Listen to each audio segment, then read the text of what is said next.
గత 3 రోజులుగా ఈ జిల్లా కలెక్టర్ కార్యాలయంలో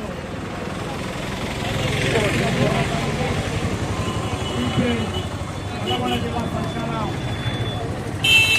అందరూ కూడా మద్దతు ప్రకటిస్తూ ఇవాళ గత 3 రోజులుగా రాష్ట్ర వ్యాప్తంగా జిల్లా కేంద్రాల్లో ఈ సమగ్ర శిక్షణ ఉద్యోగులందరూ కూడా మూకుమ్మడిగా రాష్ట్ర వ్యాప్తంగా పోరాటాలు కొనసాగుతూ ఉంది. ఇవాళ ఈ రాష్ట్రంలో మరి గత ప్రభుత్వం నిరంకుశ వైఖరికి వ్యతిరేకంగా ఉద్యోగ కార్మిక వ్యతిరేక విధానాలు అవలంబించడానికి వ్యతిరేకంగా ప్రజలందరూ కూడా మూకుమ్మడిగా ఈ ప్రభుత్వం మీద అనేక ఆశలతో ఈ ప్రభుత్వం మార్పు జరిగింది. మరి ఇవాళ మన జిల్లా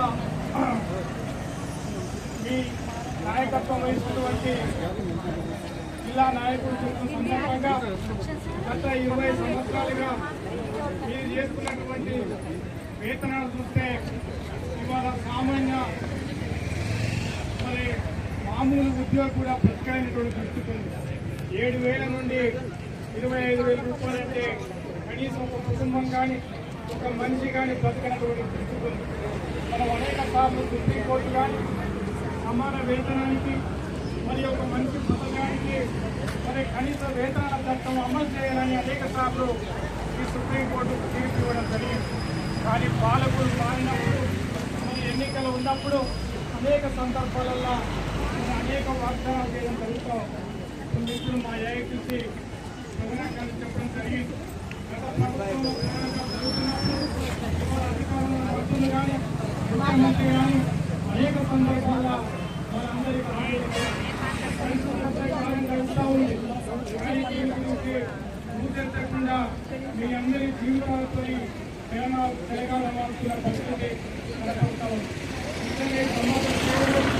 ఈ సమాజం కోసం మీరందరూ కూడా పనిచేస్తూ ఉన్నారు. మనమందరం తెలంగాణ రాష్ట్రం నాడు ఆనాడు ఆంధ్రప్రదేశ్లో మనమందరం మూకుమ్మడిగా తెలంగాణ రాష్ట్రం వస్తే ఈ కాంట్రాక్ట్ వ్యవస్థ ఉండదని చెప్పినటువంటి పాలకులు గత 10 సంవత్సరాలుగా తీవ్ర అన్యాయం జరిగింది. ఈ కాంట్రాక్ట్ వ్యవస్థ అంటేనే ఒక రకంగా దోపిడీ, అదేవిధంగా దానికి గ్యారంటీ లేని ఉద్యోగం అనేక సందర్భాలు మనం చూసాం. అందువల్ల మీరు చేస్తున్నటువంటి పోరాటం న్యాయబద్ధమైంది. ఈ రాష్ట్ర ప్రభుత్వం ఎంతని ఆలోచన చేయాలి. మీ అందరికీ కూడా రెగ్యులేట్ చేసి మీ అందరి కనీస వేతనాల చట్టాన్ని అమలు చేయాలని పాలకులు అనేక సందర్భాల్లో మోసం చేసి మన వాగ్దానాలు చేసి బయటపడితే ప్రజలు ఆలోచించకుండా ఉండరు. కాబట్టి మీకు తప్పకుండా ఈ ప్రభుత్వం ఆలోచన చేయాలి. దీనికోసం సిపిఐ పార్టీగా మీకు మద్దతు ప్రకటిస్తూ ఉంది. ఇప్పుడే జిల్లా కలెక్టర్ ముందు కమ్యూనిస్ట్ పార్టీ ఎమ్మెల్యే మరి కూరనేని సాంబశివరావు కూడా ఖమ్మం పోయి అక్కడ చేసుకుంటూ పోరాటానికి మద్దతు పలకడం జరిగింది. గత 10 సంవత్సరాలుగా ప్రజల తరఫున కానీ కార్మికుల తరఫున కానీ ఇలా పోరాటం చేసేటువంటి మన కమ్యూనిస్ట్ పార్టీ శాసనసభలో ఎమ్మెల్యే లేరు.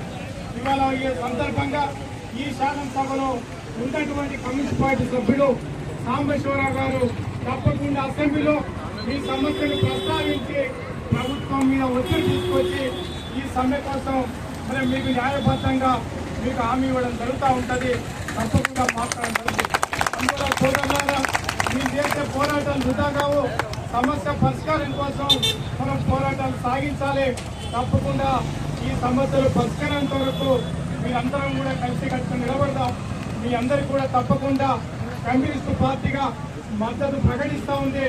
శాసనసభలో కమ్యూనిస్ట్ పార్టీ సీపీఐ ఉన్నటువంటి సాంబశివరావు గారితో కూడా ఈ సమస్యను ప్రస్తావించి ప్రభుత్వం మీద ఒత్తిడి తీసుకొచ్చి ఈ సమస్య పరిష్కారం వైపు ఆలోచన చేద్దాం. తప్పకుండా విజయవంతం అవుతుంది.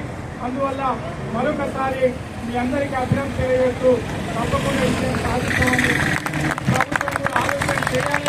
ఇచ్చినటువంటి హామీలు అమలు చేయాలని, లేకపోతే భవిష్యత్తులో ఈ ప్రభుత్వం గుణపాఠం తీసుకోవాలని మరొకసారి తెలియజేస్తా ఉంది. మాట్లాడే అవకాశం మీ అందరికీ కూడా అభినందన తెలియజేస్తూ